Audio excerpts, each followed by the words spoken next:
जिस शादी में तलाकशुदा पत्नी एसडीएम पहुंची, दरअसल उस शादी में उसका पति वेटर का काम करता था।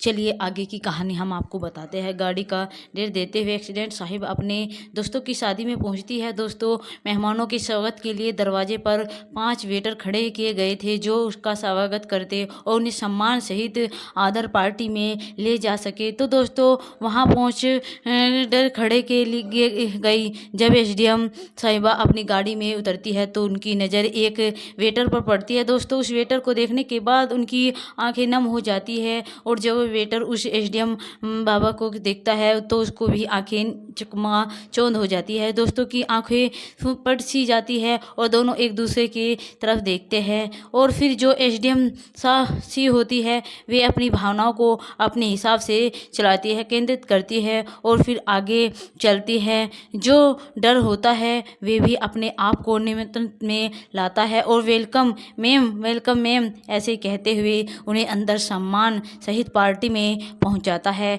वे उनके लिए वो कुर्सी लाता है, बैठने के लिए कुर्सी देता है और उस एसडीएम महिला का नाम रीमा शकना था और उस वेटर का नाम करण सेक्स था। दोनों तलाकशुदा पति पत्नी थे जिन्होंने अपनी छोटी सी बात के ऊपर तलाक ले लिया था आज से करीबन 2 साल पहले। नमस्कार, प्रणाम। अगर वीडियो पसंद आए वीडियो को लाइक और सब्सक्राइब जरूर कर देना दोस्तों, और छोटा सा कमेंट भी जरूर कर देना। इस कहानी की शुरुआत करते हैं एक उत्तर प्रदेश के छोटे से ज़िले गोरखपुर से। वहीं का एक गांव होता है अमरावती गांव। उस गांव में 2 नौजवान रहा करते थे जो कि दोनों एक दूसरे से बेहद प्रेम करते थे। दोस्तों, यह वही तलाकशुदा पति पत्नी थे, लेकिन जब उन्होंने शादी नहीं की थी वे दोनों एक दूसरे से बेहद प्रेम करते थे। फिर दोनों का प्यार शादी में बदल जाता है, दोनों एक दूसरे से शादी कर लेते हैं। दोस्तों, करण सेना एक अच्छा व्यापारी था, उसका कपड़ों का अच्छा व्यापार चलता था। गांव में उसकी कपड़ों की दुकान थी और जो रीमा सेना थी वो भी एक पढ़ी लिखी लड़की थी जिसका एकमात्र सपना था कि वे एक काबिल एसडीएम बने और ज़िले में काम करे, अपनी मनमानी करे। और फिर उसने अपनी एसडीएम बनने के सपने के बारे में अपने पति करण सेना को बताया। दोस्तों, करण सेना जो था वो थोड़ा बेईमान व्यक्ति था, क्योंकि गांव में जो कपड़े बेचा करता था उन कपड़ों में वो महंगे दाम में बेचा करता था। जब उसकी पत्नी ने बताया कि वह एसडीएम बनना चाहती है तो उसने उसकी एक ना सुनी और उससे कहा कि तुम इस सपने को भूल जाओ और मेरी दुकान में ही काम करो। तो रीमा सेना कहा कि देखिए, थोड़े बहुत पैसे हम भी कमा लेते हैं और हम बस आपसे अनुमति चाहते हैं कि हम पढ़े लिखे हैं और पढ़े लिख कर एसडीएम बनने। तो करण सेना बोलता है कि देखो, पढ़े लिखे तो तुम हो, हम सब कुछ तुम्हारे लिए ही कर रहे हैं। अच्छा खासा हमारा बिजनेस है, तुम घर में बस अपना काम करो और जो तुम काम करती हो उसे भी थोड़ा छोड़ दो। पति की बातों को सुनने के बाद रीमा को थोड़ा बुरा लगता है, लेकिन दोस्तों वो बहुत प्रेम करती है और पति से उसने पत्नी को मारा रखा और सम्मान ना रखा। लेकिन उसने अपना सपना था उसे एग्जाम बनना, उसे देखना, उनके साथ ही एक अपना सपना देखा था कि वो बाहर जाकर कोचिंग करेगी और अपनी सफलता से अपने पति का नाम रोशन करेगी। उसने वो सपना देखा, छोड़ दिया कि वो बाहर कोचिंग कर सकती है। फिर दोस्तों उसने घर से ही ऑनलाइन कोचिंग की और घर में ही पढ़ाई की। वो इस पढ़ाई के बीच में अपने पति को भी भूल जाती है कि उसका एक पति भी है और वो एक धर्म पत्नी है। दोस्तों, वो अपने पति को समय देना भूल जाती है। वो केवल अपने पति के लिए खाना बना देती है और उसकी जो पति था उसकी पढ़ाई को देख करके उससे बोलता है तक नहीं और अपना खाना स्वयं ही खा लेता है। फिर दिन ऐसे ही आगे गुजरने लगते हैं। जब कर देखता है कि उसकी पत्नी रीमा उसकी तरफ बिल्कुल भी ध्यान नहीं दे रही है, तो बिल्कुल भी समय नहीं देती, तो करण का प्यार अपनी पत्नी रीमा के कम होते होते चला जाता है। दोस्तों उन दोनों के बीच में मनमुटाव होने शुरू हो जाते हैं और फिर स्थिति यहाँ तक आ जाती है कि दोनों तलाक लेने के लिए आगे आ जाते हैं। करण अपनी पत्नी से कहता है कि देखो तुम मुझे समय नहीं देती हो और जो मैं चाहता हूँ, और तुम एसडीएम बनने का ख्वाब अभी भी देख रही हो और पढ़ाई करती हो, तो मैं चाहता हूँ कि तुम मुझसे तलाक ले लो और मैं तुमसे दूर हो जाऊँगा। दोस्तों रीमा ने करण को समझाया कि वे उससे तलाक ना ले, अगर वो तलाक लेगा तो वह कहाँ जाएगी, लेकिन करण ने उसकी एक न मानी और उससे तलाक ले लिया। दोस्तों रीमा करण को समझाती रही लेकिन करण ने उसकी एक नहीं सुनी। दोनों एक दूसरे से अलग हो गए।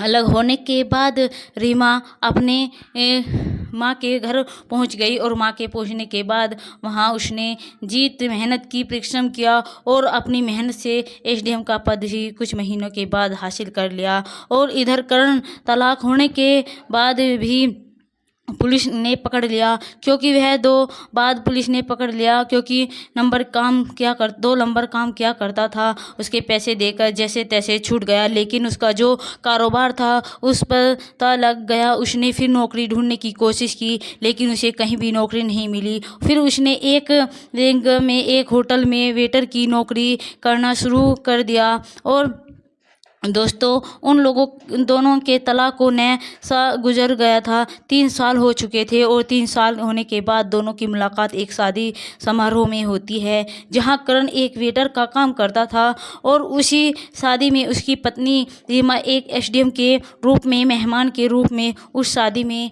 आती है। जब करण ने अपनी पत्नी रीमा को देखा और रीमा ने करण को देखा तो दोनों की आंखों से आंसू आ गए। दोनों की पुरानी यादें ताज़ा हो गई और फिर समय ऐसे चलता रहा, पार्टी ऐसे ही चलती रही। और लेकिन जो रीमा और करण की निगाह थी एक दूसरे को ढूंढती रहती है उसे पूरी पार्टी में। फिर कुछ समय के बाद रीमा और की बात करने का मौका ढूंढते हैं। करण रीमा के लिए पानी देने के लिए पहुंचता है तो दोनों में बातचीत होती है। रीमा करण से पूछती है कि कैसे हो तुम, तो बोलता है कि ठीक हूँ। और आपको ये देखकर खुशी हुई होगी कि रीमा बोलती है कि खुशी तो हमें भी हुई है कि तुम यहाँ वेटर का काम कर रहे हो, लेकिन हम इस बात से दुखी है कि तुम इतने अच्छे बिजनेसमैन थे, इतने अच्छे व्यापारी थे, लेकिन तुम्हारी ऐसी स्थिति कैसे हो गई, हमें बताओ ज़रा। तो कर बोलता है कि देखिए आपके जाने के बाद, आपसे तलाक होने के बाद हमारी स्थिति बद से भी बदतर हो गई थी और हम पुलिस ने पकड़ लिया और हमें दर पदर की नौकरी के लिए भटक के, लेकिन हमें कहीं नौकरी नहीं मिली। फिर हमने इस होटल में वेटर की नौकरी करने का डिसीजन लिया और हम आज यह नौकरी कर रहे हैं। उनकी बातों को सुनने के बाद रीमा की आंखों में आंसू आ गए। उसने उदास मन से कहा कि देखो जो होना था सो हो गया, कर्मों का कोई नहीं छुपा सकता। हमने आपसे पहले ही कहा था कि आप इन कामों को छोड़ दीजिए, लेकिन आपने हमारी एक बात नहीं मानी और आज आपकी ऐसी हालत हो गई है। और दोस्तों रीना की इस बात को सुना तो उसने अपनी बातों पर पछतावा हो। उसने अपनी जो गलती थी उन्हें मना फिर ना कह सकी। आगे का क्या प्लान है, क्या वेटर बनेंगे या कुछ और अपना दोबारा से बिजनेस स्टार्ट करोगे। बोलता है कि देखो जहाँ धुआं होता है वहाँ आग भी होती है। आज मेरे पास पैसे नहीं है तो क्या हुआ, मैं मेहनत करूंगा, परिश्रम करूंगा और अपना व्यापार दोबारा से खड़ा करूंगा। रीमा की आंखों में आंसू आ जाते हैं तो करण से कहती है कि हमें माफ़ कर दीजिए, हमने आपकी फीलिंग को नहीं समझा, हमने आपको समय नहीं दिया कि आप एक पत्नी से क्या चाहते हैं, हमने इसके बारे में एक बार भी नहीं सोचा, हमें माफ़ कर दीजिए। लेकिन हमने आपसे अलग होने के बाद हमें बिल्कुल भी अच्छा नहीं लगा, हमें एकदम अकेले पड़ गए। फिर हमने मेहनत की और मेहनत से आज हम एसडीएम का पद हासिल कर चुके हैं। बोलता है कि बधाई हो, मुबारक हो जो तुमने अपनी मेहनत से परिश्रम की है, एसडीएम बने हो। इसमें हमारा भी हम भी आता है। अगर हम आपको जोड़ ना देते तो आप कभी भी मेहनत नहीं करती और आप आज सफल नहीं बन पाती। आप दोस्तों हम दोनों में बातचीत होती रहती है उन दोनों में। और जो वेटर था। करण तो अपना वेटर का काम करने में लग जाता है और फिर 1 घंटा बाद जो फंक्शन था वो समाप्त हो जाता है, शादी संपन्न हो जाती है और शादी के बाद दोनों को फिर दोबारा से एक बार बातचीत करने का मौका मिलता है। दोनों एक दूसरे से फिर से बात करते हैं और अपनी पुरानी ज़िंदगी के कुछ हसीन पलों को याद करते हैं। तो बातों को करते करते सीमा करण से कहती है, क्या हम दोबारा से इस संबंध में आ सकते हैं? क्या हम दोनों दोबारा से अपने रिश्तों को ताज़ा कर सकते हैं? तो कर बोलता है कि देखो, अब तुम एक सफल हो और हम एक मामूली से वेटर हैं। हाँ, हमारी जोड़ी जमेगी नहीं। तो रीमा बोलती है कि देखो, हमें पहले भी तुम्हारे थे और आज भी हम तुम्हारे ही हैं। हमने अपनी जिम्मेदारी अपने कुछ कुछ कर्मों की वजह से आपको समय नहीं दिया। तो इसका अर्थ यह नहीं है कि हमारा प्यार आपके लिए कम हो गया है। हमारा प्यार जो था वो आज भी है और हमेशा रहेगा। अगर आप चाहते हैं कि हम आपकी लाइफ में दोबारा आ जाए तो हमें आने के लिए तैयार है। क्या हमें अपनी लाइफ में दोबारा आने का अवसर दोगे? इस बात को सुनने के बाद करण की आंखों में आंसू आ जाते हैं और फिर वो अपनी बाहों को फैलाता है और रीमा उसकी बाहों में चिपक जाती है। दोस्तों, इस कहानी के माध्यम से आप सभी से केवल यही कहना चाहूँगी कि हम अपनी जिम्मेदारी और अपने कुछ सपनों की खातिर अपने प्यार से, अपने मित्र से, अपने संबंध वालों से अलग हो जाते हैं और उन्हें समय नहीं दे पाते। लेकिन इसका अर्थ यह नहीं है कि आप उनसे सच्चा प्रेम नहीं करते, क्योंकि दोस्तों, अगर आप उनसे सच्चा प्रेम करते हैं और वो आपसे सच्चा प्रेम करते हैं तो आप चाहे भले ही 7 समुंदर पार क्यों न चले जाए, आपके बीच में कभी भी दरार नहीं पड़ेगी। आपके बीच में कभी ना मुटाव होगा और कभी प्यार कम नहीं होगा। आप अपने पत्नी से या अपने पति से, अपने मित्र या किसी संबंधी से अच्छा संबंध रखते हैं और तो सच्चा प्रेम करते हैं, तो आप अगर रिश्ते में कुछ गलती करते हैं तो उस गलती को एकदम स्वीकार कर लीजिए, क्योंकि अगर आप उस गलती को स्वीकार नहीं करेंगे तो आपके रिश्तों में दरार पड़ जाएगी और उससे आगे एक बार रिश्ते में जो दरार पड़ जाती है वो कभी भी रिश्ते को पहले जैसा नहीं बना पाती।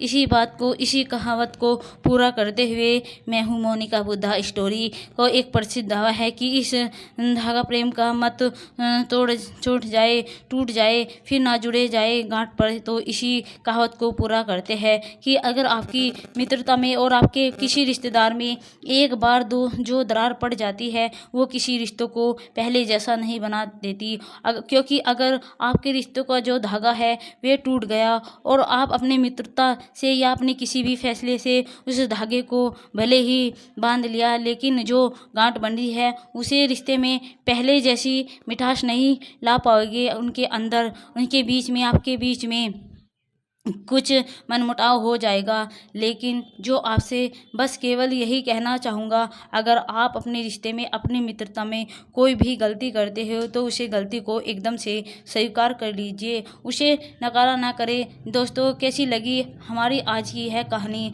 अगर आपको अच्छी लगी है तो प्लीज़ दोस्तों चैनल को लाइक और सब्सक्राइब ज़रूर कर दीजिएगा और हाँ, प्यारा सा कमेंट भी ज़रूर कर दीजिएगा। थैंक यू दोस्तों, बाय बाय।